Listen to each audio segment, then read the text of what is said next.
Greetings. Welcome back to Black Bear News. Please remember to like the video and to make sure that you are still a subscriber. Covering this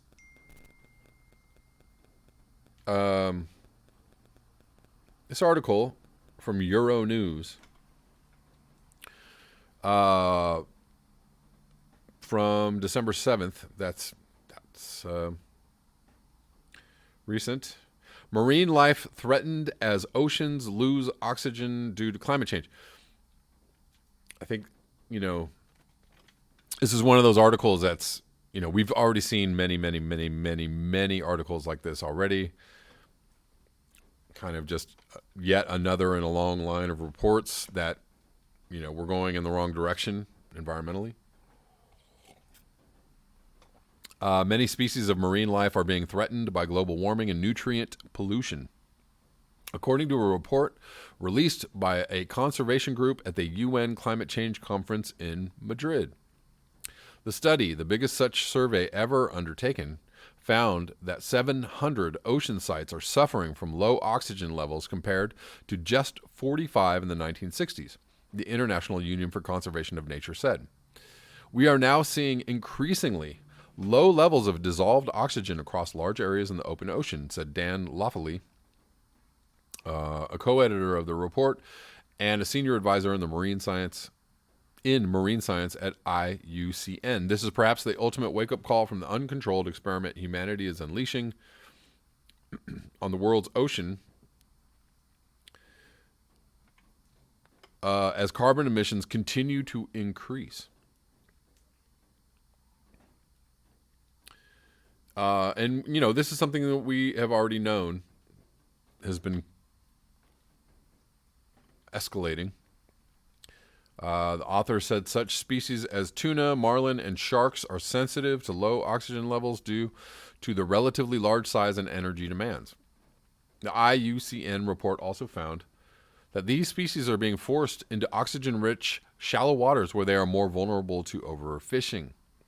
Nutrient pollution is a major cause of oxygen loss in coastal waters. It comes mainly from increasing runoff from agricultural fertilizers, sewage, animal, and aquaculture waste. They cause excessive growth of algae that depletes oxygen as they decompose. The report found that the situation is also being made worse by global warming. Increasing levels of carbon dioxide are enhancing the greenhouse effect, warming up the planet.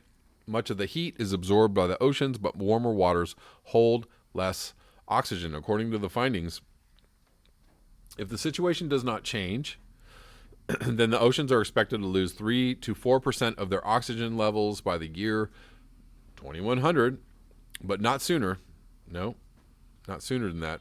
The report says the losses are predicted to be more concentrated in the upper 1,000 meters of the water column, which is the highest in marine diversity. And let's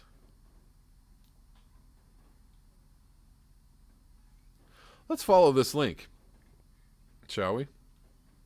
Because I've got a little bit of time left in this video. Again, from Euro News from September 25th.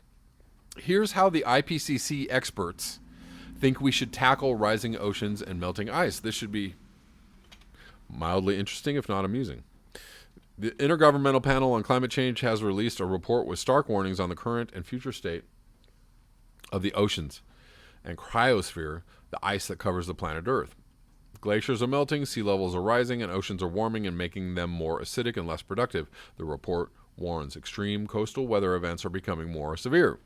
But the IPCC, a UN body, has a number of proposals for policymakers around the world, which it says will build resilience, help adaptation to changes that no longer can be avoided, and provide benefits for sustainable development. Here we go. Urgent and ambitious emission reductions. Cutting emissions of greenhouse gases and fossil fuels is key to enabling resilience and sustainable development. Sustainable development. The report says there's that slippery slope. Development and sustainability. Sustainable development is an oxymoron, if you will. because it's real difficult to development being a synonym for growth, right? Cutting greenhouse gas emissions will limit impacts on ocean ecosystems that provide us with food, support our health, and shape our cultures. But Greta Thunberg and the school strikers and XR and many other people have keenly noted that we're not even cutting emissions. We're making more emissions. So how does this happen? How do we go about doing this? Are these scientists, are these IPCC, the people on this panel, are these people out in the streets? Are these people really making a difference as far as like what kind of policies are enacted in order to reduce emissions?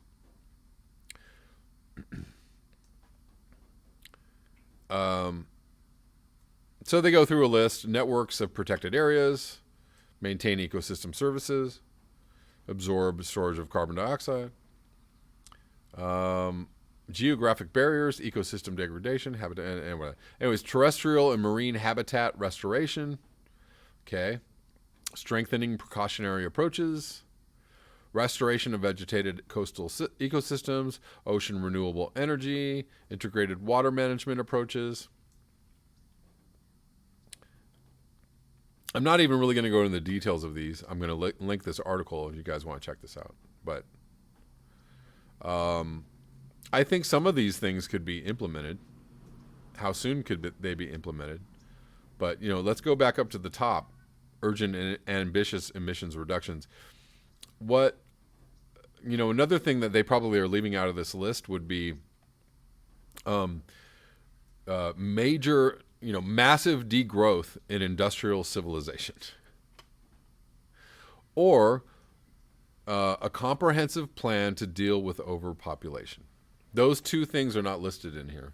And those two things are as important, if not more important, than anything on this list. So, yeah. Thanks, IPCC. Thank you. Thanks for the input. It's just, this is just another, this is just guys, shuffling papers. All right, here's your report. These are guys just, fluffing the scientific journals, here we go. Here's what we should do. All right. Let's go get dinner, guys. We're good. Complete waste of fucking time. Of everybody's fucking time. Anyways, that's all I have for this video. Thank you so much for your eyes, your ears, and your conscience. If you would like to support this channel, you can do so at the links below. Until next time, peace.